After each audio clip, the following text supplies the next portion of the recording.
KBS 열린 토론.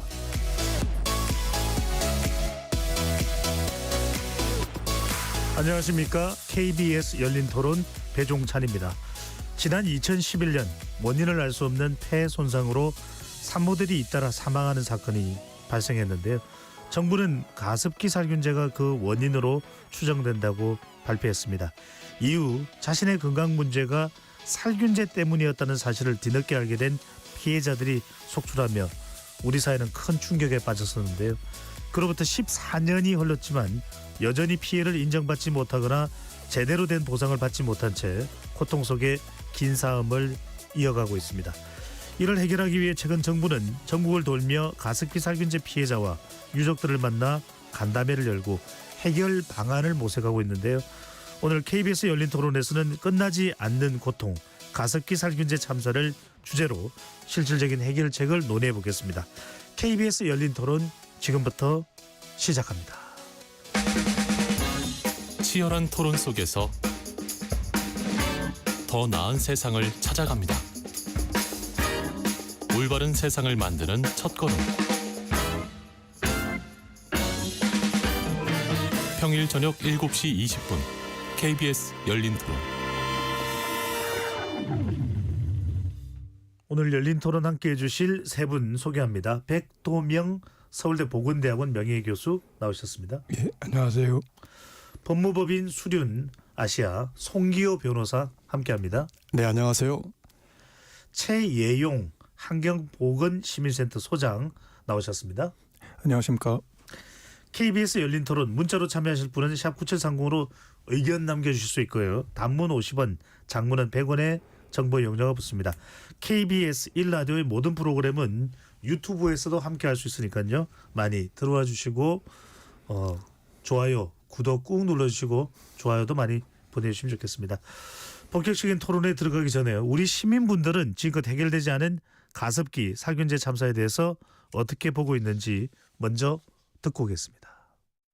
이게 아직까지 그게 보상을 못 받았다는 건 조금 놀란 것 같습니다. 그러니까 그거에 대한 적절한 보상이 좀 있어야 되는 건 맞는 거고요. 또 사과가 됐는지 안 됐는지 너무 오래된 일이다 보니까 그것도 잘 기억이 안 나요. 그 등급에 대한 기준이 아픔의 등급을 어떤 기준으로 하는지는 좀 그렇고 저는 그냥 일괄적으로 어느 정도 선은 다 해주시는 게 맞다고 봐요. 피해를 아직까지 구제를 못 받고 있다고 생각을 하니까 안타깝기도 하고 책임이 어디 있을까. 그러니까 단순하게 기업의 문제만이 아닐 거 아니에요. 그 어떤 규제 사항이나 이런 거에 뭐 구조적인 문제도 있을 것이고 개정이 필요하죠. 이런 거 같은 경우에는 진짜 갑자기 생각지도 못했던 부분으로 일상에 피해를 입으신 분들이니까. 그게 배상이 돼야 되지 않을까요? 그거는 당연히 기업 쪽에서 잘못을 인정한다면, 인정 안 한다면은 뭐 계속 이제 논쟁이나 싸움, 다툼으로 가는 건데 어느 정도 인정을 하면은 거기에 대해서 좀 배상을 해주는 게 맞겠죠? 저도 그 가습기 살균제를 판매할 당시에 그게 좋다고 생각해서 사용을 했던 사람이거든요. 물론 뭐 사진을 찍어보니까 이상은 없었는데 그게 또 나중에 나이가 들어서 또 미미하게나마 어떤 영향을 주지 않을까 뭐 그런 생각도 하는 거죠. 끝까지 조금 이게 사회적으로 좀 이슈가 다시 돼서 구제받지 못했었던 분들한테 치료비라든지 아니면 이런 법 개정이라든지 이런 걸 통해서 보호할 수 있는 그런 법안이라는 이런 게 마련돼서 지원이 잘 됐으면 하는 그런 바람인 거죠. 시민분들의 의견 어떻게 들으셨는지요? 먼저 최예용 소장께 먼저 여쭤보겠습니다.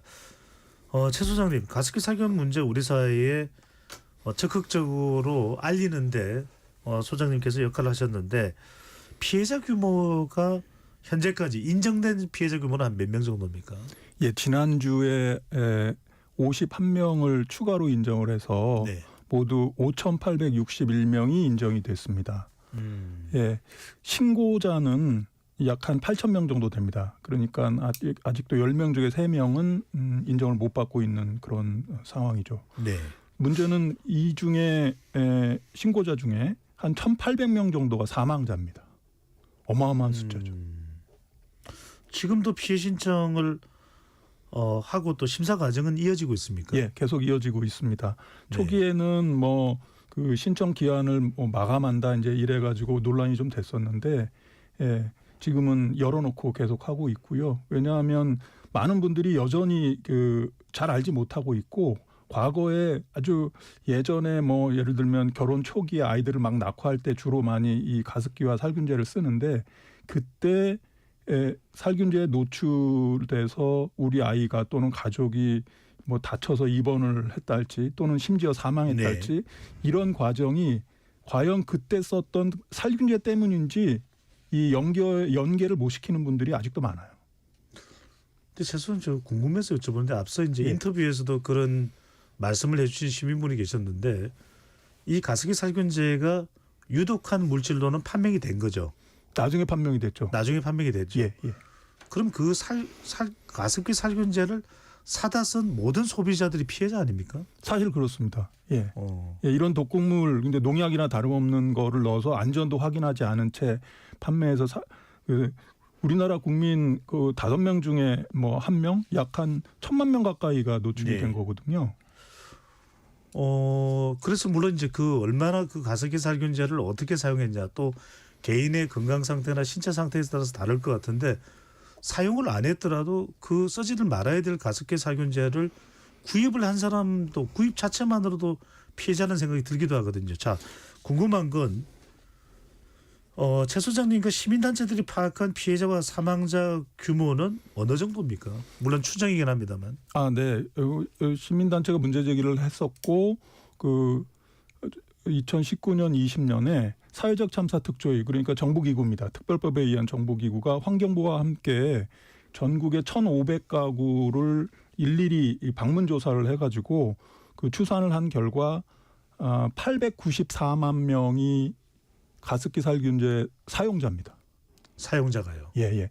그 중에 18%인 95만 명이 건강 피해를 입은 것으로 추산이 되고 사망자는 2만 명으로 추산이 됩니다.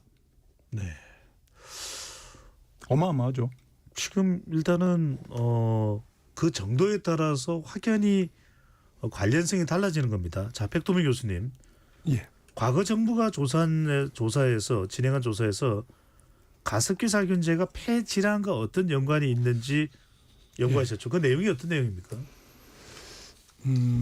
그러니까 가습기 살균제 사용에 따라서 어떤 사람들이 어떤 경우에 폐질환이 생기느냐 하는 거를 이렇게 조사하는 그런 그 조사였는데요. 이제 이렇게 조사를 하기 위해서는 그 사용도 달라야 되지만 그 문제가 있는 사람과 문제가 없는 사람이 또 어떤 차이가 있는지를 비교를 할 수 있어야 됩니다. 예.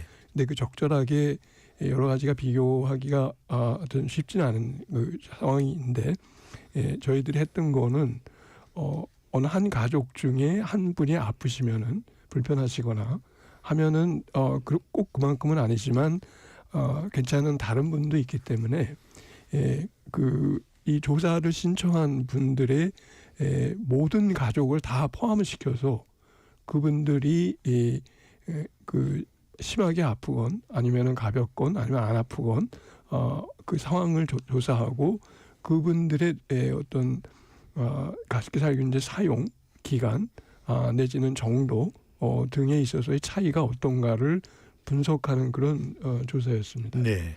그래서 보면은 결국은 그 가습기 살균제가 노출되는 동안에 불편한데 이제 그거를 하루라도 쉰 분 내지는 예를 들어서 일주일에 7일 계속 사용한 분과 6일 하루 쉬고 6일 사용한 분이 네. 그 차이가 굉장히 컸습니다.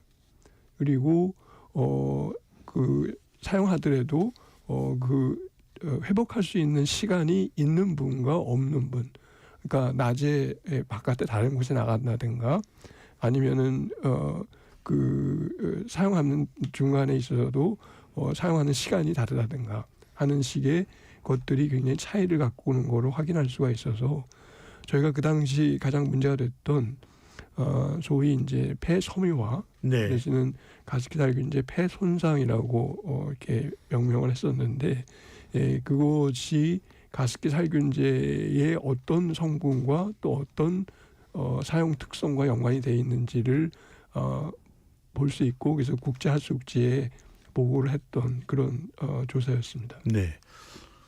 교수님 말씀 듣고 보면 사용하는 것은 누구나 가게에 가서 사서 쓰면 되는데 그것이 얼마나 유해했는지 피해를 입었는지를 규명하는 것은 굉장히 고차원적이 되는 거 아닌가 싶기도 한데 일단 물론 그렇게 생각을 할 수는 있습니다만 송 변호사께서는 이 가습기 살균제 피해자들의 국가 배상 사건에 대한 법률 대리인을 맡으셨는데 국가 배상 사건입니다. 네. 국가 배상 사건이라면 배상을 국가가 하는 겁니까? 기업이 하는 겁니까? 네, 국가가 하는 거죠. 우선 이 가습기 살균제 피해자분들을 대신해서 이렇게 다시 이렇게 짚어주신 점 다시 한번 진심으로 감사드립니다. 예. 14년 전 일이고 또 많이 잊어버린 일인데 우선 말씀 국가배상 사건이죠. 그러니까 아까도 우리 시청자분들 인터뷰에서 나왔습니다만 단지 그 가습기 살균제 제조사만의 문제가 아니죠. 그러니까 국가가 이 유독 원료 물질에 대해서 안전성 검사라는 그런 제도를 예. 통과하게 했고 또 유독 물질에 해당하지 않는다라고 하는 관보를 냈거든요. 그래서 지금 국가배상을 처음 이제 인정받았는데 이게 중요한 이 문제 해결의 어떤 토대가 되기를 그렇게 바라고 있고 아까 말씀하신 것처럼 지금 피해자분들과 계속 이렇게 간담회 진행하는 게 이 국가배상을 처음으로 법원이 인정했기 때문에 예. 국가가 거기에 대한 어떤 배상을 어떻게 할 것이냐 이 문제를 어떻게 최종적으로 해결할 것이냐라는 그런 중요한 시점에 이르렀다고 생각합니다. 네. 백 교수님 궁금한 게 가습기 살균제가 팔릴 때 예. 상당히 이 날개 돋친 듯 팔렸어요. 왜냐하면 그렇죠. 예. 가습기를 청소하기가 참 힘들거든요. 그런데 예. 본격적으로 1994년에 시판이 될 때 가습기에 물때와 세균을 잡는다. 그럼 이거 당연히 넣어야지. 이런 예. 생각을 예. 하기 마련이었던 것 같아요. 그 원리가 뭡니까? 이 물때와 세균을 잡는 원리가 예. 궁금한데. 그러니까 그 가습기 그 판매하는 그 곳에서도 그 청소를 매일 해주라고 얘기를 하는데요. 왜냐하면은 그 지나다 보면은 그 물탱크 안에 끈적끈적한 내지는 결국 그 알게라든가 하는 미생물들이 번식할 수 있는 그 상황이 되게 되면은 그 통도 지저분해지고 물도 지저분해지는 이제 그런 상황이 되니까 사실 그래서 공기 정화하는 시설에서 이런 공기 중에 그 세정하는 방식에 따라서 이제 문제가 생기는 예. 그 경우들 많이 있는데 여기서 그것들하고 이제 비슷하게 그 물에다가 직접 그 세정제를 집어넣음으로 해서 그 세정제가 들어있는 물방울이 분무가 되고 내지는 가습기가 뿜어내게 되고 그렇게 나온 물방울에 물이 증발하면서 마치 우리 몸에 땀이 증발하면은 소금이 피부에 쌓이거든요. 네. 똑같이 물방울 속에 있던 가습기 살균제 성분이 조그마한 먼지가 돼가지고서는 공기 중에 떠다니게 됩니다. 그래서 그러한 살균제가 공기 중에 있다가 호흡을 통해서 기관지 폐로 들어오게 되니까 그 살균제의 그 영향이 이 생체에 가장 어떻게 보면 좀 연약한 내지는 직접 세포랑 맞닿는 부위에서 생기기 때문에 이제 문제가 되는 것이 됐었죠. 유의하다. 결국은 탱크의 세균에 대한 것들을 잡으려고 했던 건데 사람한테 그걸 노출시키게 되는 그런 결과가 빚어졌습니다. 네. 그런데 소장님, 이 정도로 대중적으로 이용되는 그런 소독제라면 가습기 살균제라면 네. 가습기 내부를 살균한다 이 말인 거죠, 그죠? 그렇죠. 그렇죠. 가습기 내부의 물통에 끼는 이물질을 잡는다. 그러면 이것을 사용했을 때에 올 수 있는 부작용 또는 어떤 유해 물질의 해 이런 것들도 사실은 판매되면서 우리가 뭐 지나친 약의 복용은 남용되면 문제가 된다라고 우리가 광고에 나왔을 때 이런 게 고지가 됐나요, 안 됐나요? 그 제품 표면에 네. 안전이 확인됐다. 100% 안전하다. 심지어는 어린 아이에게도 써도 좋다라는 식의 광고 문구가 있습니다. 그런데 이 사건이 일어나고 난 다음에 국회에서 국정조사도 하고 조사를 해보니까 실제로는 어떤 제품도 제품 판매를 하면서 자기네 제품이 실제 소비자들이 썼을 때 안전한지 확인한 게 하나도 없어요. 94년부터 2011년까지 무려 50종류 1000만 개가 판매됐거든요. 우리나라 뭐 굴지의 대기업과 뭐 외국의 혹시 레키뱅키저라든지 그런 기업들이 판매를 했음에도 불구하고 단 한 제품도 자기네 제품의 안전 시험을 확인한 그런 제품은 단 하나도 없습니다. 그러니까 94년에 지금의 SK 당시 유공이 처음 개발할 때 그 사람들도 하지 않았고요. 그러다 보니까 그 뒤에 계속 나오는 제품들이 모두 다 카피 제품들인데 네. 앞에 제품이 판매되고 막 그러니까 괜찮겠지 해가지고 단순 카피 제품만 계속 반복적으로 만들어 왔던 겁니다. 마치 복제약처럼 말씀하시는 거죠? 그렇죠. 예, 예. 그러니까 최 소장님 말씀을 좀 덧붙이면은 지금 이제 아까 추산 한 2만 명 정도가 사망했다라고 이렇게 저 보잖아요. 정말 엄청난 참사고 비극인데 어떻게 이런 일이 가능했을까? 지금 돌이켜 보면 이해하기 어려운데 저는 두 가지가 작용했다고 생각해요. 아까 말씀하신 것처럼 제품 표면에 인체 무해, 네, 해가 없다. 이게 딱 붙어 있어요. 이제 이걸 이제 관장하는 기관이 이제 공정거래위원회인데 허위 표시 문제. 그리고 이제 그 전 단계로 아까 말씀드린 대로 국가가 이 원료에 대해서 유독 물질이 해당하지 않는다라고 판단을 해준 거죠. 결국은 소비자분들이 아까 백 교수님 말씀하신 것처럼 우리 폐에 이게 들어오는데 당연히 경각심을 가져야 함에도 불구하고 아예 국가가 나서서 유독물질 해당하지 않는다. 또 제품 표면에 인체 무해라고 되어 있는데 공정위가 아무런 조치를 하지 않고 그러고 보니까 마치 이 제품을 구입하는 것이 위생적이고 선진적이고 저도 사실 제 가족들에게 사줬거든요. 네. 굉장히 그런 심각한 구조적인 문제가 있는 사건이었습니다. 송 변호사님 이걸 좀 짚어봐야 되는 것 중에 하나가 94년에 시판이 됐는데 2011년 정부의 역학조사 발표로 처음 가습기 살균제 문제가 세상에 알려지게 됐다. 지금으로부터 이제 14년 네. 전인데 그럼 94년 시판하고 난 이후에 지금 거의 10몇 년인가요 이게? 18년 동안 판매했어요. 94년부터 2011년까지. 그러니까요. 네. 11년이고 6년이니까 17년인데 17년 동안 몰랐습니까? 그러니까 저는 두 거대한 어떤 그 대중에 대한 어떤 기망, 거대한 사기가 있었다 봅니다. 하나는 우리 산모 피해자분들 아이들이 죽어 나갈 때까지조차도 어떻게 우리 사회가 몰랐을까?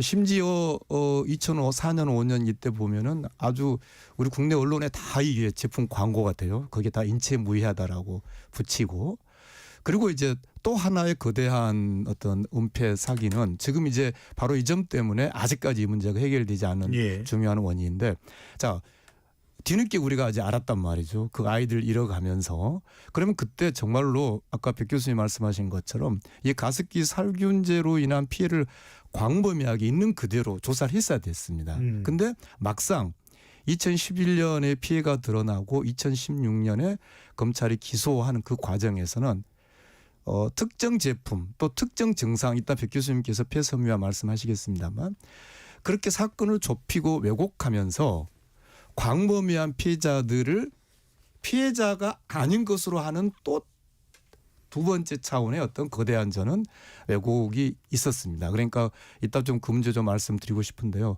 그래서 결국은 피해자임에도 불구하고 그 피해자성이 부인되어 온 거죠. 그러니까 간략하게 말하면 17년 이상 이 제품으로 인해서 우리 아이들, 우리 예. 노약자들이 생명을 잃어가고 있다. 건강이 훼손되고 있다는 것 자체가 은폐됐고 막상 이게 가습기 살균제가 문제가 있다고 드러났음에도 불구하고 제대로 된 그 피해자를 있는 그대로 인정하지 않는 또 하나의 어떤 그런 왜곡이 있었습니다.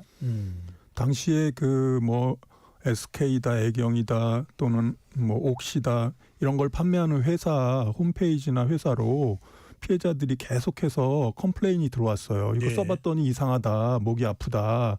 그랬는데 모두 다 그게 묵살이 되고 그랬죠. 그런 소비자들의 어떻게 보면 문제 제기를 중요하게 받아들여가지고 제품이 이상이 있나 해가지고 체크를 했더라면 중간에 브레이크가 걸렸을 텐데 그런 게 되지 않았고 또 피해자들이 그 회사에만 문제 제기한 게 아니고 아까 얘기한 공정이랄지 정부 기관에도 이제 문제 제기를 해요. 근데 이게 계속 뺑뺑이 돕니다. 이 기관에서 저 기관으로 뺑뺑이 돌면서 그런 그 중간에 중단시킬 수 있었던 기회들을 다 놓치게 되죠. 네. 백 교수님 방금 전에 이제 송교 변호사가 말씀하시긴 했는데 폐섬유화 그러니까 이 유해 물질이 들어가 있는 살균제를 넣은 가습기를 틀어놓고 숨을 쉬게 되면 아까 이제 그 말씀하셨습니다. 이 일종의 수증기 같은 형태로 공기 중에 있는 것이 더 우리가 몸속으로 들어가기가 더 쉬워지는 것이고 그렇게 되면은 이제 그것이 일종의 병으로 이어졌다 이렇게 이제 볼 수가 있는데 폐섬유화라는 것이 폐가 딱딱해지는 겁니까? 그 이유는 뭡니까? 기본적으로는 염증이 발생을 하고 염증이 이렇게 진행하거나 나으면서 내지는 이제 변화를 하면서 마치 피부에 흉터가 되듯이 그 폐는 공기를 교환하는 그런 기관이기 때문에 예. 아주 얇은 막으로 이렇게 돼 있습니다. 그 폐포라고 하게 되는데 마치 이제 어떻게 보면은 손으로 만지면은 꼭 그 분홍빛 스폰지 같이 이게 말랑말랑한 이제 그런 게 워낙 정상적인 그 폐포인데 그게 염증으로 흉터가 지는 것들이 쌓이면서 그 만지게 되면은 마치 고무를 만지는 것처럼 딱딱해지는 이제 그런 변화가 보이는 게 폐섬유화라고 저희가 얘기를 하게 됩니다. 어떤 물질이 가습기 살균제로부터 들어가서 폐섬유화를 유발하는 겁니까? 사실은 이제 뭐 여러 가지 다른 것들도 다 그렇죠. 그러니까 직업병에는 뭐 진폐증, 성면폐증, 뭐 이제 이런 것들도 폐섬유화 돼 있는 거고 여기 지금 가습기 살균제에 그 살충제 내지는 화학물질 같은 경우에 있어서도 그게 지금 같은 이제 이런 거를 야기를 했는데 그 염증을 일으킬 수 있는 물질이라고 한다면은 기본적으로 그걸 오랫동안 어느 정도 농도 이상 계속 하게 되면은 그게 회복할 수 없는 내지는 심각하게 진행하는 이제 이런 상황이 되기 때문에 문제가 됩니다. 네, 송 변호사께 여쭤보겠습니다. 결과적으로 이제 살균제 내에 어떤 화학물질이 들어갔냐가 이제 핵심인 것 같아요. 근데 지금 PHMG, CMIT 이건 뭐 청취자분들이 들어서는 알 수가 없는 겁니다. 일단 이 두 가지 성분이 사용됐다고 하는데 자 대법원에서 PHMG는 유죄 판결을 받았다고 하거든요. PHMG와 일단 CMIT가 어떤 물질입니까? 자세한 건 이따 이게 백 교수님 말씀하실 것 같은데 제가 좀 큰 틀만 말씀드리면 우선은 이 큰 참사에도 불구하고 단 한 명의 우리 공무원도 거기에 대해서 징계라든지 이 가습기 살균제 지금 말씀하신 PHMG 또는 PGH 뭐 MIT, CMIT 이렇게 나와 있는데 이 원료들 이 폐나 또는 식도에 그런 직접적인 위해를 가한 이 원료들이 유독 물질에 해당하지 않는다라고 하는 그 이 벽을 허물어 준 그 공무원들이 단 한 명도 징계나 처벌을 받지 않았다는 점을 저는 꼭 말씀드리고 싶고요. 제가 말씀드리고 싶은 거는 아까 이제 2011년에 우리 사회가 이 문제를 알았음에도 불구하고 피해자성을 있는 그대로 인정하지 않았다라고 할 때 이제 지금 말씀하신 그 원료 성분이 문제가 되는데요. 짧게 말씀드리면 이제 우리 시청자분들께서 옥시는 많이 아실 거예요. 네, 그러니까 가습기 살균제 원료 중에 폐섬유화에 직접적으로 원인이 있다라고 한 제품들이 하나 있었고 그 당시에는 지금 이제 제가 말씀드린 게 바로 이제 SK 문제인데 SK 가습기 살균제인 경우에는 아까 말씀하신 MIT, CMIT라고 불리는 이 화학 물질 중심으로 이루어졌어요. 그러니까 조금 더 구별해서 말하면 회사에 따라서 사용하는 원료의 차이가 있었다. 있다. 네, 이 정도는 시청자들이 이해하실 것 같아요. 그리고 이게 이제 최근에 이 SK에 대해서 또 대법원에서 무죄가 나버린 사건을 이해하는데 또 기초적인 문제라서 가습기 살균제 제품에 따라서 사용하는 원료의 차이가 있었다. 그런데 그동안 PHMG나 PGH 원료로 사용하는 제품에 대해서는 일찍이 단죄가 됐다. 그런데 MIT나 CMIT를 사용한 SK 제품의 피해자들에 대해서는 피해자성이 부인돼 왔었고 또 여기에 대해서는 철저히 수사가 되지 않았다. 이 정도 제가 우선 말씀드리고 싶습니다. 네.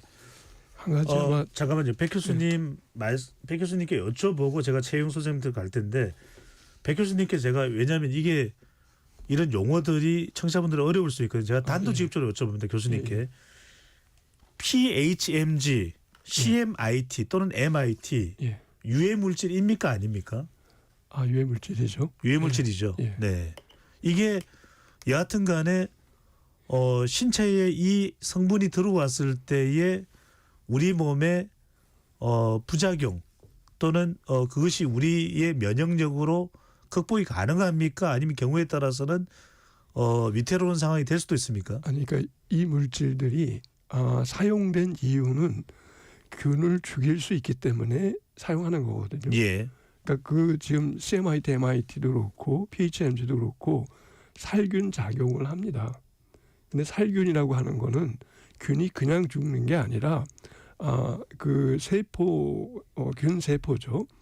미생물 그게 살 수가 없기 때문에 그 살균 작용이 일어나는 것이어서 그 세포가 살 수 없는 거는 사람의 세포도 똑같습니다. 기본적으로는. 예. 그러니까 근데 약간의 PHMG랑 PHMG 계통이랑 CMIT, MIT 계통의 기전이 조금 다른데요.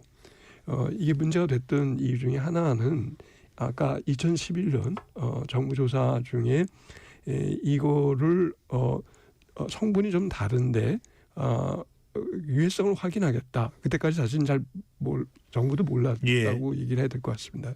하기 위해서 동물 실험을 했는데 이게 좀 뭐랄까 좀 이게 아이러니한 게 그 보통 국제적인 기준의 동물 실험할 때는 4개의 군의 동물들을 비교합니다. 예. 그래서는 대조군이 있어야 되고, 그러니까 아무것도 노출하지 않는 내지는 괜찮은 대조군이 있어야 되고, 그다음에 낮고 중간 높고 이렇게 3군을 비교해서 이 그 군들 간의 차이가 그대로 반영이 되는가 하는 거를 확인하는 건데.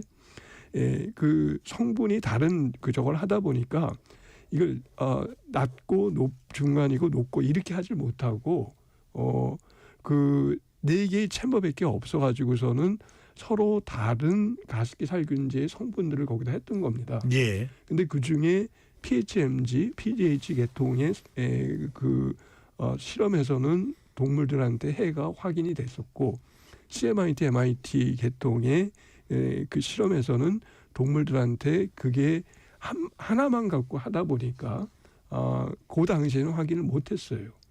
그래서 그 이후에 CMIT, MIT 계통의 것들에 대한 조사나 어떤 뭐 여러 가지 그 관리들이 어떻게 보면 묻혀지고 있다가 나중에 이거 문제되는 거 아니야? 그리고 또 서로 같이 이렇게 교환해가면서 사용하는데. 알겠습니다. 하면서 이제 다시 드러나게 되는 그런. 최용 선생님께 궁금한 건 이겁니다. 1심에서는 무죄가 됐어요. 이 가습기 살균제를 판 회사들에 대해 2심에서 유죄가 되는 이유가 PHMG 들어간 성분을 이야기하는 겁니다. 이게 이제 일찌감치 이 문제가 있다 이렇게 유죄 판결을 받았고 그 다음에 이제 CMIT, MIT로 갔는데 왜 1심에서는 이게 인정을 못 받아 무죄가 됐고 왜 2심에서는 유죄로 확인이 된 겁니까? 지금 말씀하시는 게 이제 구분을 좀 해볼게요. PHMG는 아까 얘기대로 옥시, 그다음에 롯데 제품, 홈플러스 제품에 사용된 게 PHMG입니다. 그리고 그 외에 나머지 SK, 애경, 뭐 신세계 이마트 제품이 이제 CMIT, MIT인데 지금 사회자께서 말씀하시는 1심 무죄, 2심 유죄가 바로 그 나중에 재판이 진행된 CMIT, MIT 관련입니다. 예. 그런데 그 1심 판결과 2심 판결 사이에 시간적 갭이 좀 있어요. 예, 그 사이에 CMIT, MIT의 그 좀 전에 백 선생님 말씀하신 그 동물 실험, 예, 폐섬유화와 천식을 일으키는 그런 동물 실험 자료가 환경부 주도로 했던 그런 동물 실험 자료가 추가로 나온 거예요. 그게 이제 재판부에 이제 제출이 됐죠. 1심 때는 그런 자료가 좀 부족했던 거고요. 예. 네, 그래서 1심 때는 그 인과관계를 밝히기 어렵다라고 해서 이제 무죄가 나왔고 2심 때는 보다 강력한 증거들이 추가로 제출이 된 거예요. 그래서 2심 재판부가 그걸 받아들여서 아 이거는 관련성이 있다 해서 이제 금고 4년형이 나왔죠. 네. 그런데 대법원에서 그 일부는 인정하고 일부는 인정하지 않는 그 공동정범 부분에 대한 이제 파기환송을 한 지금 상태입니다. 그래서 다시 재판이 다시 진행돼야 됩니다. 바로 이 부분입니다. 네. 그래서 대법원에서는 2심이 내린 유죄를 2심에서 그러니까 말하자면 이 물질들이 유해하다라는 것이 폐질환에 도달될 수 있다고 해서 유죄됐던 것이 파기환송된 이유가 뭡니까? 예. 그러니까 지금 이제 말씀하신 이 영역 그러니까 2011년에 우리 사회가 이 문제를 인식을 하고 또 2016년에 기소돼서 일정하게 처벌되고 또 피해자들이 배상된 옥시, 롯데, PHMG 성분 말고 예. 지금 이제 아까 처음에 서두에서 꺼냈듯이 말씀하셨듯이 이제 현재 국가배상 책임이 인정돼서 광범위하게 피해자 간담회를 하고 있는 이 영역이 지금 이제 우리가 이야기하고 있는 SK 애경 제품군이거든요. 그러니까 원료가 MIT 또는 CMIT 사용하는 이게 아까 좀 구별을 하는 게 필요하고요. 제가 봤을 때는 지금 이제 왜 대법원에서 파기환송됐냐고 말씀하셨는데 저는 먼저 자 2011년에 우리 사회가 이 문제를 인식했는데 본격적으로 거기에 적합한 수사를 시작한 게 2016년입니다. 그 전에는 그냥 검사 한 명, 한두 명 정도가 수사를 했어요. 대단히 잘못된 거였죠. 그런데 2016년에 그나마 수사팀이라는 걸 만들어서 수사를 했는데 이때도 현재 지금 우리가 그 만나고 있는 그 피해자들이 주로 사용한 SK 제품 그러니까 한 번 더 말씀드리면 MIT, CMIT 성분 사용 제품 이 제품은 2016년 수사에서 제외를 합니다. 그러니까 그리고 나서 이게 이제 2018년에서야 다시 수사가 돼서 2019년에 기소되거든요. 예. 무슨 말씀을 드리고 싶냐면 지금 1심에서 무죄, 2심 유죄, 대법원에서 다시 근본적으로 파기된 이런 근본적인 원인이 뭐냐? 그거는 이 CMIT, MIT 성분, SK 제품, 애경 제품 이 사용 피해자에 대해서 제대로 수사를 안 했기 때문에 무슨 말씀이냐면 아까 그 1심에서 무죄가 난 이유가 가장 큰 이유가요. 뭐냐면 이 제품들에 사용된 이 유독화학 물질 아까 백 교수님 말씀하신 것처럼 유독한 거죠. 정부도 처음에는 유독물질에 해당하지 않는다고 관보를 냈다가 이 사고가 터지고 나서야 참사가 터지고 나서야 이제는 유독물질에 해당한다고 바꿨던 이 물질의 사용자들에 대해서 수사가 제대로 안 되면서 막상 이 물질로 인해서 피해를 본 그 피해자들의 증거가 대단히 부족하게 됐어요. 알겠습니다. 네. 제가 조금 보완을 최 소장님께 하면 말씀하실 부분 하는데 궁금한 건 뭐냐면 이거거든요. 이 가습기 살균제를 시판했던 회사 중에서 외국계 회사도 있지 않습니까? 절반쯤 됩니다. 그래서 궁금한 겁니다. 외국에서는 이게 통용이 됐던 겁니까? 괜찮았던 겁니까? 아닙니다. 이거는 한국에만 있던 제품이죠. 이 PHMG나 CMIT, MIT는 농약 성분이나 마찬가지입니다. 미국에서는 농약으로 분류를 했던 겁니다. 네. 예, 이렇게 이런 걸 이제 그 세균을 잡고 하는 걸 바이오사이드라고 하는데 이런 제품을 그 가축 용도나 이런 데는 씁니다. 우리도 쓰잖아요. 그런데 생활화학용품 그러니까 일반 소비자들이 일반 생활 속에서 쓰는 생활화학 제품에 이거를 집어넣어 가지고 그것도 분무 형태로 가습기 같은 분무 형태로 스프레이 형태로 그렇게 사용되는 제품 외국에서는 상상을 할 수가 없습니다. 잠깐만요. 가습기 살균제를 시판한 절반의 회사는 외국계 회사인데 네. 그 회사들이 그 물질로 자국 내에서는 가습기 살균제를 판매한 적이 없고 없습니다. 그 물질들로 한국에서 가습기 살균제를 판매했다는 말씀이신 거죠? 그런 법도 있긴 하지만 규제를 하지만 상상을 못하는 겁니다.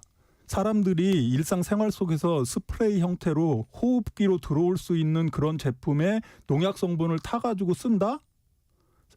상상을 못하는 거예요. 그런 제품이 있을 필요도 없고 그런 제품을 만들 필요도 없는 거예요. 그런데 한국에서는 워낙에 그 가습기를 많이 사용을 했었고 또 그 과정에서 특히 당시에 처음 개발한 게 SK잖아요. 유공이잖아요. 네, 이런 그렇죠. 거대 기업이 만들어가지고 막 TV 광고를 빵빵 때린단 말입니다. 그리고 그 이후에 뭐 옥시다, 뭐 롯데다, 삼성이다 계속 그 카피 제품을 만들어가지고 막 슈퍼마켓에 가면 새로운 제품이 늘 새로 나오는 거예요.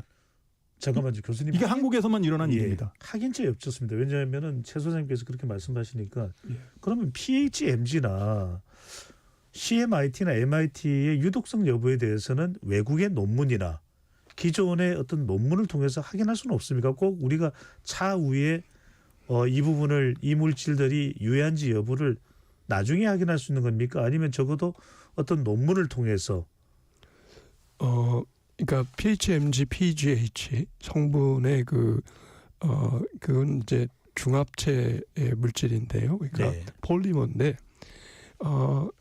그 저희 이 문제가 됐던 데까지 그 구강으로 섭취했을 때의 그 독성이나 피부에 있을 때 독성은 자료가 있었습니다. 근데 호흡기 독성은 어디에도 없었는데 없으면은 그걸 사용하려고 하는 기업 내지는 그 주체가 그렇게 지금같이 이게 분무 형태로 사용하기 때문에 호흡기로 들어가는 것이어서 그에 대한 독성을 체크했었어야 되는데 하지 않고 또 다른 자료도 사실 보지 않았던 것 같긴 합니다만 하여튼 자료가 없는 상황에서 그냥 출시했었죠. 네. 그러니까 제가 한 번 더 강조하자면 바로 이제 그런 물질들을 기업들이 사용하기 위해서는 어쨌든 당시에 형식제나 뭐 법이 국가로부터 그 유해성 심사 결과를 받아야만 써야 한단 말이죠. 그래서 지금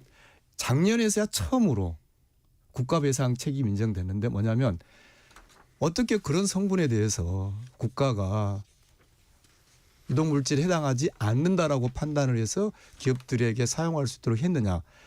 이런 지극히 상식적인 책임이 작년에서 인정됐다는 거죠. 소 변호사님, 정부에서 검사할 때 어떤 걸 검사하는 겁니까? 그래서 제가 이제 이 사건이 터졌을 때 우리 최영 소장님이랑 같이 당시에 유공 아까 이제 말씀하셨잖아요. 처음으로 지구에서 이런 형태의 제품이 처음 나왔을 때 국가가 당시 어떻게 이것을 통과시켜 줬느냐. 굉장히 오래된 일이어서 관보라든지 뭐 정보공개 소송을 통해서 이렇게 쭉 상당히 시간을 들여서 확보를 해보니 정말로 어처구니 없는 과정을 통해서 이게 그 유독물질에 해당하지 않는다라는 그런 판단을 했어요. 어처구니 없는 과정이라고 하면요? 그러니까 심지어 이 물질이 일테면 이제 심사 신청서가 들어올 거 아닙니까? 뭐 이 PHMG, 뭐 PGH, MIT, CMIT에 대해서 이 화학물질을 사용해도 되냐고 이제 유해성 심사를 신청서를 보면 가장 기본적인 아까 백 교수님 말씀하셨듯이 이 물질을 가지고 어디에 사용하려고 하는가 그 용도가 가장 기본이잖아요. 근데 그 용도에 대한 심사조차도 하지 않았습니다. 그러니까 결국은 국가가 그때 이것을 가습기 살균제 형태로 즉 흡입하는 형태로 사용해서는 안 된다라고 97년도에 딱 막아줬다면 아예 이 사건은 생기지 않았을 겁니다. 알겠습니다. 그러니까 교수님 말씀, 백도미 교수님 말씀 듣고 최용 소장까지 가겠습니다. 네. 아니, 그러니까 지금 말씀해주신 거에서 그러니까 사실은 굉장히 잘못된 논리였는데요. 그러니까 아까 잠깐 말씀드렸듯이 PHMG라고 하는 거가 폴리헥사메틸렌 구아니딘이라고 해갖고서는 헥사메틸렌이라고 하는 게 폴리 여러 개가 겹쳐져 있는 중합체입니다. 예. 아주 큰 중합체는 아닌데, 이게 사실 아주 큰 중합체가 아니기 때문에 더 문제가 되는데, 이게 플라스틱이면은 우리가 보통 물에 잘 안 저거 하지 않지 않습니까? 그래갖고서는 그때 중합체의 경우에는 그 검사를 면제한다. 뭐 이런 비슷한 그 다른 적이 있어갖고서는 그걸 끌어와서 이게 사용 용도나 그거에 맞는 그 검사 방법 등이 확인됐어야 됨에도 불구하고 안 했던 거예요. 그러면서 결국 이런 식의 사달이 나는 그런 과정이 거치게 됐는데 그걸 단순하게 그 당시 그 잘 모르거나 내지는 제도가 미비해서 그랬다고 하기에는 너무 큰 일을 그냥 지금도 사실 그런 일이 있을 수 있다고 생각이 드는데 그 주의하지 않으면은 그거에 대한 거를 그냥 지나가는 거는 사실 문제가 되지 않을까 생각합니다. 최 소장님 어디에서 검사를 하고 전문가가 있습니까? 그 과정에?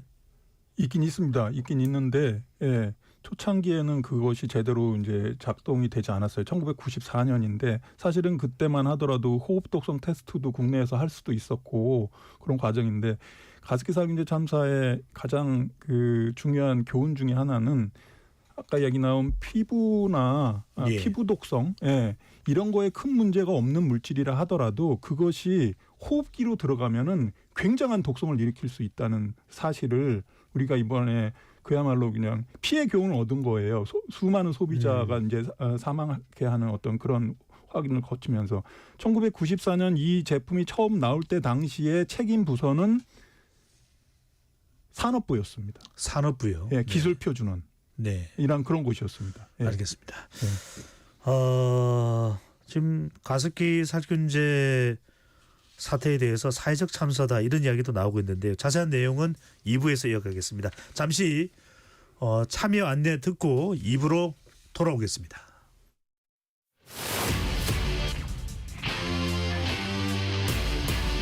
토론에 정답은 없습니다. 토론이 세상을 바꿀 수도 없습니다. 하지만 질문은 새로운 세상을 만들 수 있습니다. 질문으로 올바른 세상을 만드는 첫걸음 KBS 열린 토론.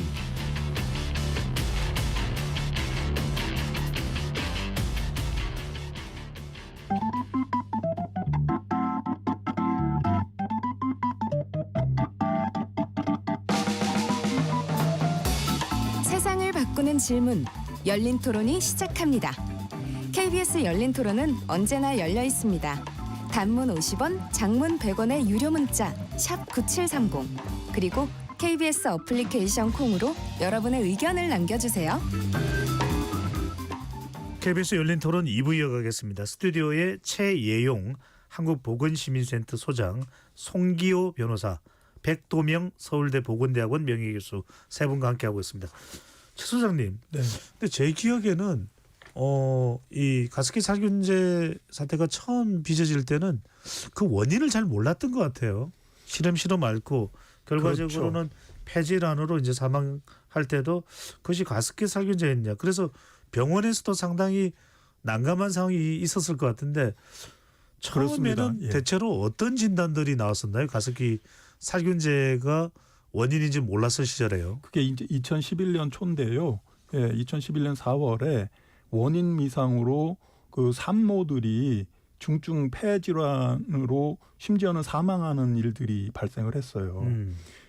이제 지금은 많이 흔해진 그 에크모라고 체외로 피를 돌려가지고 산소를 공급해주는 이제 그런 기계가 당시에는 별로 없어가지고 아산병원에 있었대요.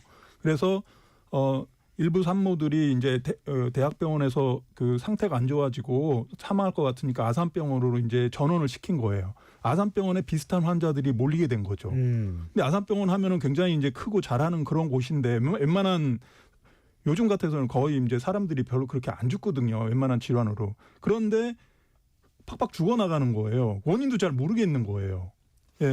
그래가지고 아산병원 그 호흡기내과 응급실에 있는 이제 그 교수들이 혹시 뭐 조류독감 같은 우리가 모르는 그런 또 유행병이 도는 거 아니냐 해가지고 그때 곧바로 그 질병관리본부에 신고를 했고 한 6개월 정도 역학조사 끝에 가습기 살균제가 원인이다라는 게 밝혀져서 발표된 게 2011년 8월입니다. 송 교수님, 근데 아까 우리가 시민 인터뷰를 들으면서 한 분이 그런 얘기를 하세요. 나도 가습기 살균제 많이 사용했는데 지금 괜찮다. 근데 나중에 나이가 들어서 내가 어떻게 될지 모르겠다.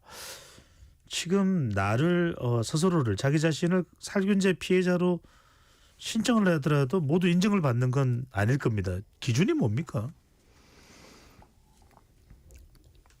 굉장히 지금 우리 사회가 합의를 해서 이 문제를 최종적으로 해결을 하는데 굉장히 중요한 질문이라고 생각을 합니다. 벌써 2011년 이전에 이제 사용을 하신 거잖아요. 2011년에 이 문제가 제기된 이후로는 사용을 안 하셨으니까.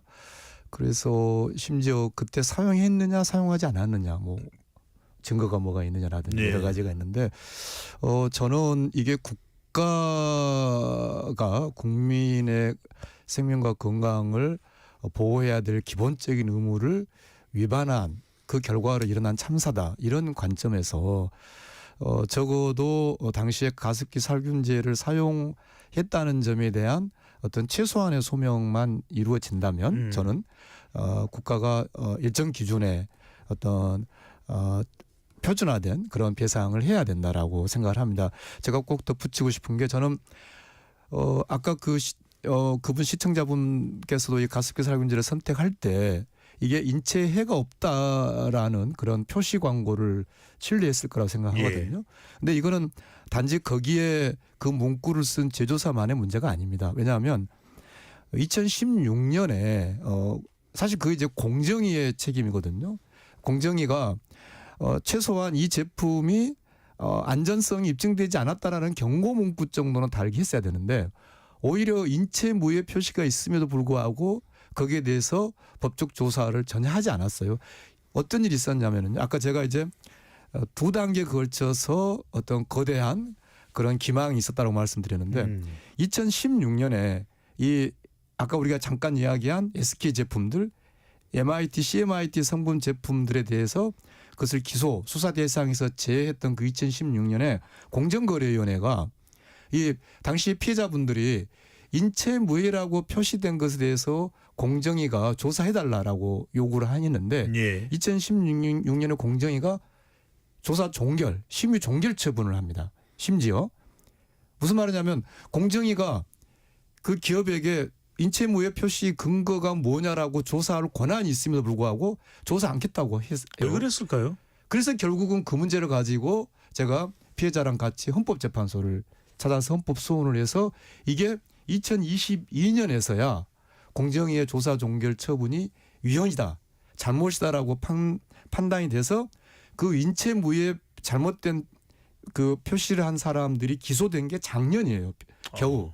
그러니까 공정위든 당시에 검사든 저는 검찰이든 이 피해자의 문제를 있는 그대로 인정하려고 하지 않았다. 그렇게 본다면 아까 다시 그 이야기로 돌아간다면 지금 국가가 결국은 유독물질에 해당하지 않는다라고 예. 잘못된 심사를 했고 또 인체 무해 표시에 대해서 그것을 방치한 이 책임을 저는 국가가 져야 된다. 알겠습니다. 그 점에서 저는 최소한 그 기준이라는 게 가습기 살균제를 사용했다라고 하는 최소한의 소명이 된다면 어떤 표준화된 배상을 국가가 하는 것이 저는 이 문제를 최종적으로 해결하는 그런 예. 기준이라고 생각합니다. 그 점은 조금 이따가 네. 더 들어가겠습니다. 근데 그 전에 백 교수께 궁금한 것은 분명히 수많은 사람들이 이 가습기 살균제를 사용을 했을 테니까요.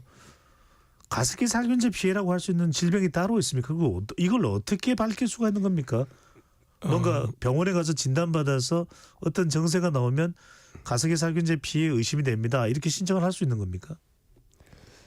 그러니까 이제 기본적으로 가습기 살균제를 사용하고 그 다음에 발생한 그런 여러 가지 문제들 그리고 그게 중단이나 아니면 다시 사용하거나 이런 것과 같이 같이 변화하는 그런 문제들 또 내지는 그 사용한 집단 안에서 좀 더 가족 중에서도 그 사용한 분들 내지는 그 좀 가까이 있었던 분들한테 더 많은 문제들 같은 것들이 사실은 문제가 제기가 되는 예. 그런 건강 문제들이죠.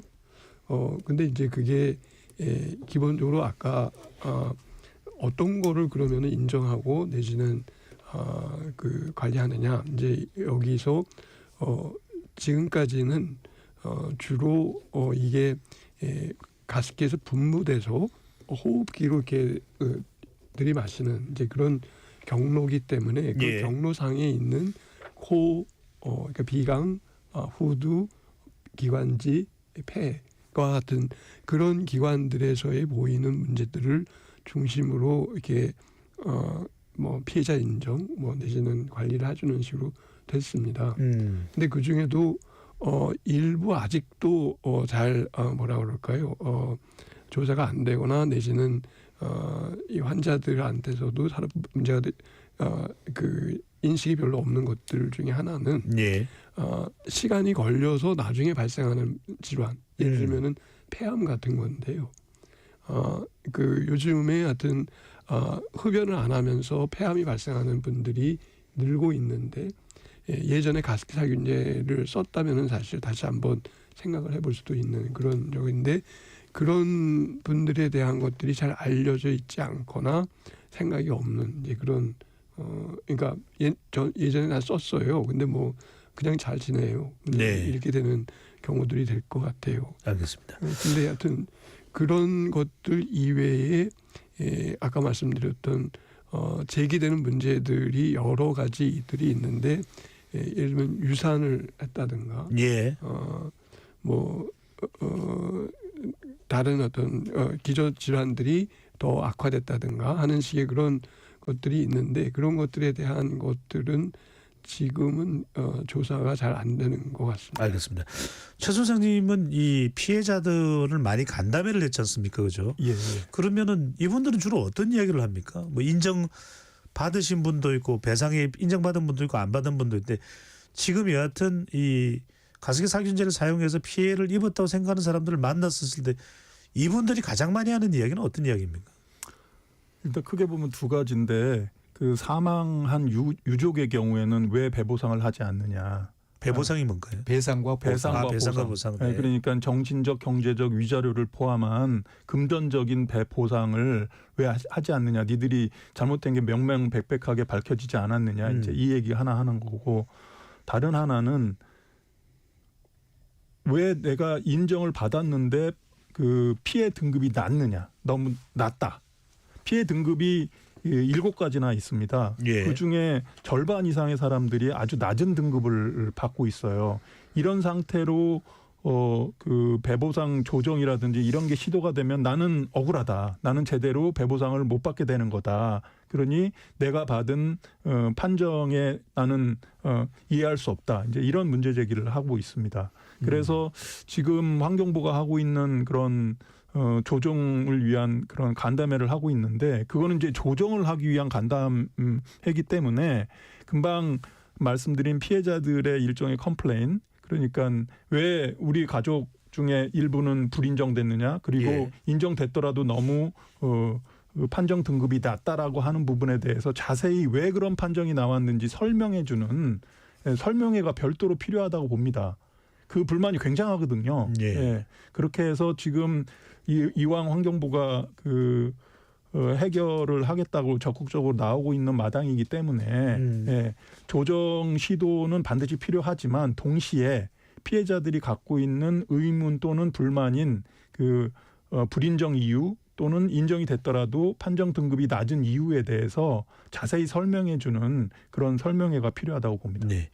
피해를 입은 분들이 아무래도 그런 고충들이 있을 것 같아요. 자, 하나씩 좀 따져보겠습니다. 이제 이걸 어떻게 문제 해결을 하느냐가 중요한 거니까 2011년 이후로는 송 변호사님 더 이제 이 유독 물질 들어간 PHMG가 됐든 CMIT나 MIT가 된 물질로 가습기 살균제는 더 이상 만들어낼 수가 없는 거죠. 그렇죠. 이제 비로소 우리가 그 고귀한 생명을 잃고 네. 나서야 국가가 이제 관보를 바꿉니다. 유독물질에 해당하지 않는다고 했다는 그 관보를 유독물질 해당함이라고 이제 바꾸죠. 그러면서 더 이상 사용이 안 되고 있는 거죠. 네. 그렇다면 그런 물질이 아닌 유해하지 않은 물질로 구성된 가습기 살균제는 지금 판매되고 있는 겁니까?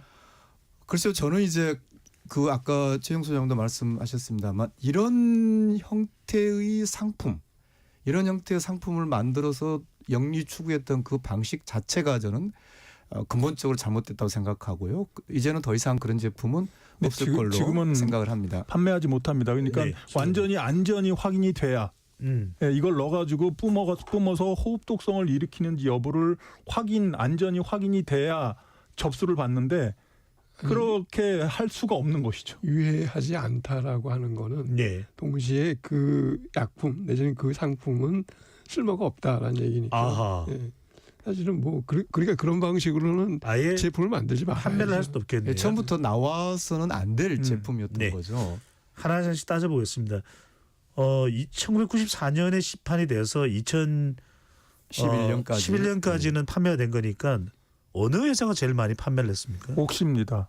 옥시가요? 예, 예. 그 레킷 뱅키저라고 영국 회사인데 네. 사실은 참 이게 우리 역사적으로도 관련이 있는 게 97, 8년도에 IMF가 있었지 않습니까?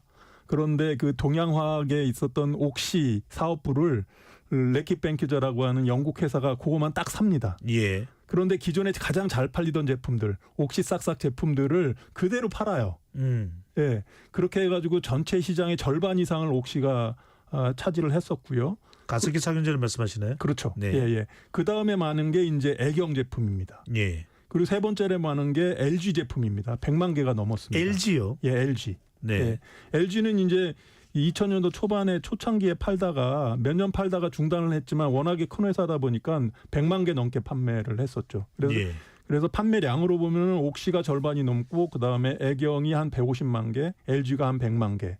그리고 그 외에 이제 SK 케미칼이 있나요? 예, SK 케미칼 그다음에 롯데마트, 신세계 이마트, GS 심지어는 다이소 제품도 있었습니다. 일종의 OEM 방식으로 만들어졌기도 거의 대부분 자기네가 네. 직접 안 만들고 중소기업의 OEM으로 카피 제품입니다. 자, 송기호 변호사께 예. 여쭤봅니다. 예. 가장 많이 팔았던 옥시부터 시작을 해서 애경, SK 케미칼, 롯데, LG 이 사태가 벌어지고 난 이후에 태도는 어땠습니까? 아마 그 개별 기업들 특히 피해자와의 태도, 피해자와의 관계는 우리 최영 소장님께서 더 잘 알고 계실 것 같고요.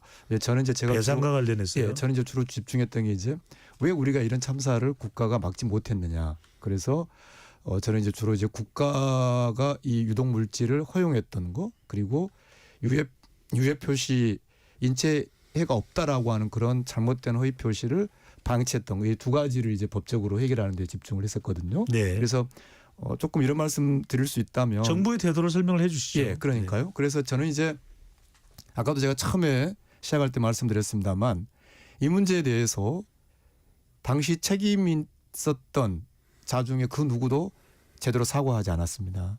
단 한 명의 공무원도 징계받지 않고 처벌받지 않았습니다. 적어도 제가 말씀드린 이 유독 화학 물질을 허용한 그리고 인체에 해가 없다라는 표시를 허용한 그 책임 있는 자들 중에 그 어떤 자도 사과하지도 않았고 처벌받지도 않았습니다. 네.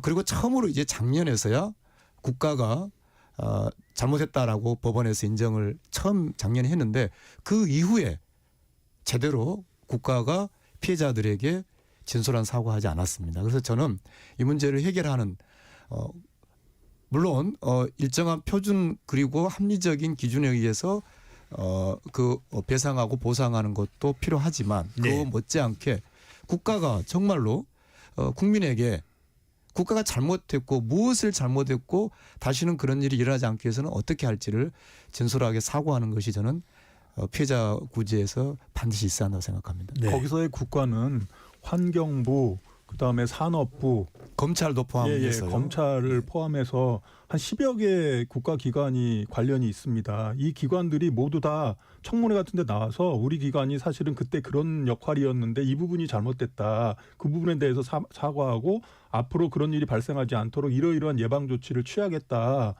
이렇게 그냥 뭉뚱그려서 국가 그러지 말고 네. 구체적으로 환경부는 이걸 잘못했고 산업부는 이걸 잘못했고 하는 식으로 구체화해서 구체적으로 그런 그 잘못을 확인하고 따지고 재발 방지하고 네. 하는 그런 일종의 청문회가 좀 있어야 된다고 봅니다. 기업들의 태도도 좀 얘기를 해 주시죠. 기업들의 경우에는 뭐 훨씬 더 했죠. 그러니까 아까 얘기 나온 2011년에 심지어는 2011년에 8월 31일 이제 정부가 첫 역학조사 결과를 발표하기 바로 직전에 일주일 동안에 이제 당시에 이제 질병관리본부가 주도를 해가지고 이 역학조사 결과가 나왔어요. 그러니까 이 사람들도 깜짝 놀라가지고 이게 이제 확인하는 과정에서 관련 기업들을 부릅니다. 네. 기업들을 불러가지고 이 결과를 보여줘.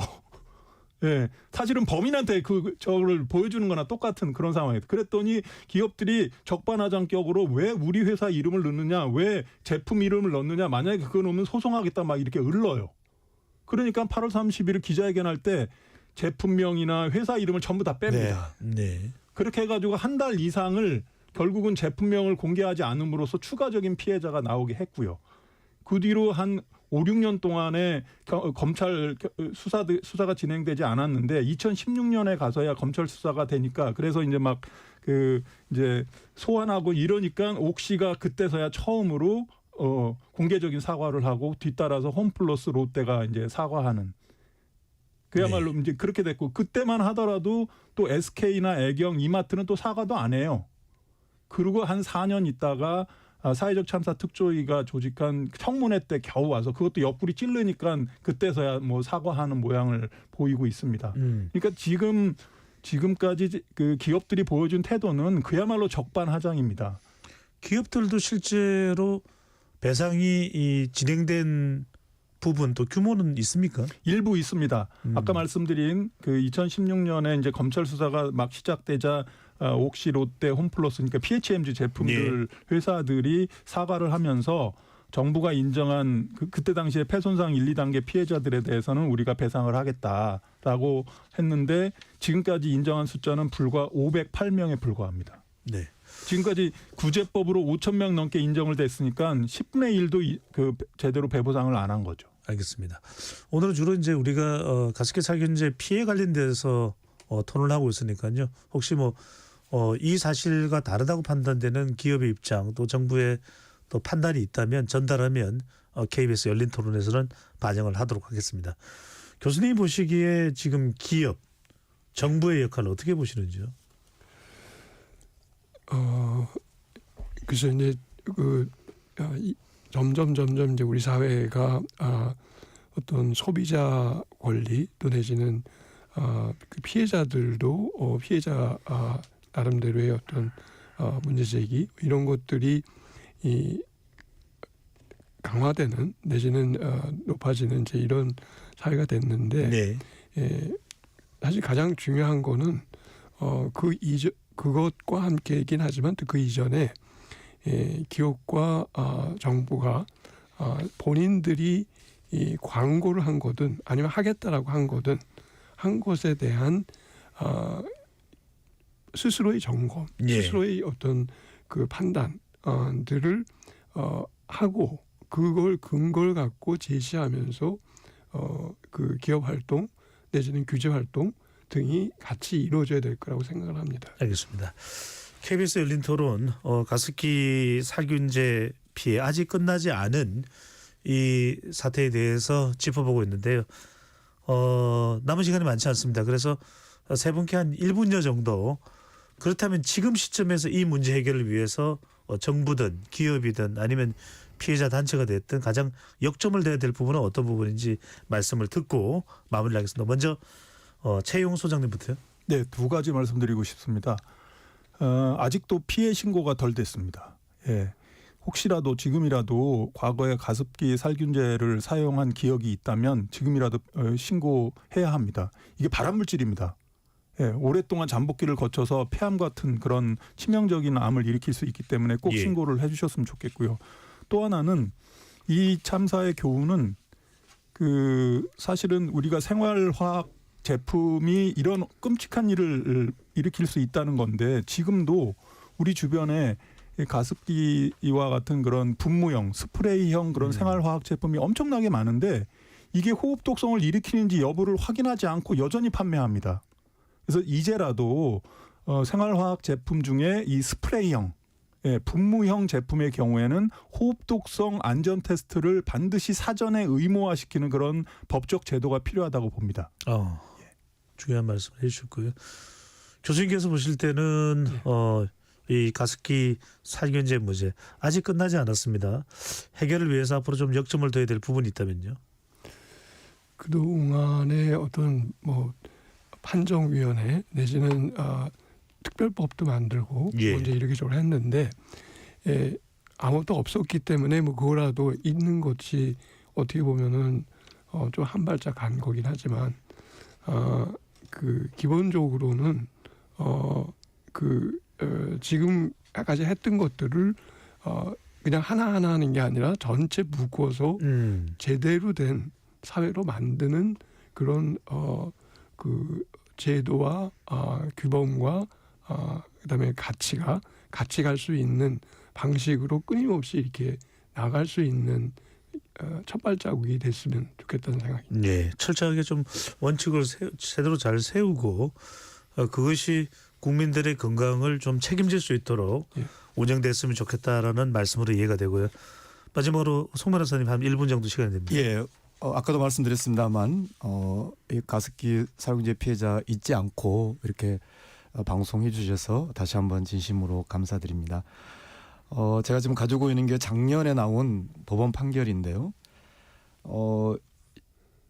화학물질 심사도 충분히 하지 않았고 안전성도 검증되지도 않았는데 환경부 장관이 가습기 살균제 화학물질이 유독물에 해당하지 않는다라고 공표했다. 이게 잘못이다.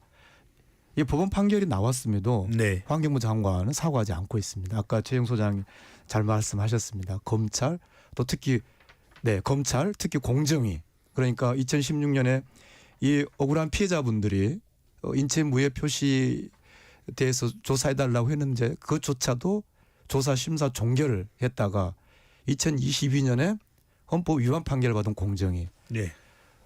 정말 10개가 넘는 국가기관이 잘못한 이 참사에 대해서 한 기관 다 자기들이 무엇을 잘못했는지 알겠습니다. 우리 피해자에게 사과해 줄 것을 요구합니다.